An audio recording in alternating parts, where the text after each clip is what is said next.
এরপর প্রশ্ন হচ্ছে কুরবানির ঈদের দিন বিয়ে করা যাবে কিনা এবং কুরবানির গোশত দিয়ে অলিমা করা যাবে কিনা। কুরবানির ঈদের দিন বিয়ে করা যাবে কিনা, প্রথম এই প্রশ্নের উত্তর হচ্ছে কোনো দিন বা এমন নাই যে যেদিন বিয়ে করা নিষেধ। মানে বিয়েটাকে আল্লাহ তাআলা এত সহজ করে দিয়েছেন এবং ইসলাম চায় যে আপনি তাড়াতাড়ি বিয়ে করুন। তো বিয়ে সহজ করতে গিয়ে এমন বিধান করেছেন যে দিন রাত এমন কোনো সময় নেই যখন বিয়ে করা যাবে না। এবং কি আপনার রোজা রাখা অবস্থায়ও যদি বিয়ের করতে চান সে অবস্থাও জায়েজ আছে, ঈদের দিনও জায়েজ আছে।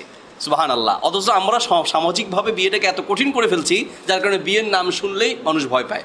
এটা কারণ মেয়েদের পক্ষ থেকে যথেষ্ট চাপ, মহারানার বিষয় নিয়ে চাপ, আবার ছেলেদের দিক থেকে মেয়েকে বাঁচতে বাঁচতে তার মাথার চুল থেকে পায়ের তলা পর্যন্ত বাঁচতে বাঁচতে মেয়েই পছন্দ হয় না ইত্যাদি বিভিন্ন কারণে বিয়েটা কঠিন হয়ে গেছে। বিয়ে কঠিন হওয়াটা সমাজে জিনা ব্যভিচার বেড়ে যাওয়ার একটা অন্যতম কারণ। তো যাই হোক, মূল কথা হচ্ছে যে ঈদের দিন বিয়ে অবশ্যই বৈধ হবে, এতে হারাম হওয়ার কোনো কারণ নেই। আচ্ছা, আরেকটা বিষয় হচ্ছে কোরবানির গোশত দিয়ে অলিমা করা যাবে কিনা। এর উত্তর হচ্ছে আপনি যদি অলিমার নিয়তে কোরবানি করেন তাহলে তো আপনার কোরবানির যেই উদ্দেশ্য সেটা হাসিল হলো না। আল্লাহ তাআলা বলেন লা ইয়ানালাল্লাহা লুহুমুহা ওয়ালা দিমাউহা ওয়ালাকিন ইয়ানালুহুত তাকওয়া মিনকুম। আল্লাহর কাছে গোশত রক্ত বলে কিচ্ছু পৌঁছাবে না, বরং আল্লাহর কাছে পৌঁছাবে তোমাদের তাকওয়া।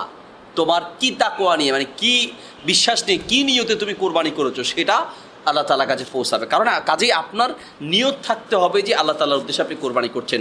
গোশত খাওয়া বা গোশত দিয়ে অলিমা করানো এই উদ্দেশ্যে আপনি কোরবানি করা উচিত হবে না। বাকি একান্তই আপনি কোরবানি করলেন আল্লাহ সন্তুষ্টির জন্য, আর এই গোশত দিয়ে অলিমা করলেন, সাথে আরও কিছু যোগ দিলেন, অসুবিধা নেই, জায়েজ হবে। কোরবানির গোশতটাও আপনি যদি অলিমা হিসেবে করে মানুষকে খাওয়াতে চান এটা আপনার জন্য হারাম হবে না, হালাল হবে, কিন্তু আপনার নিয়ত ঠিক রাখতে হবে।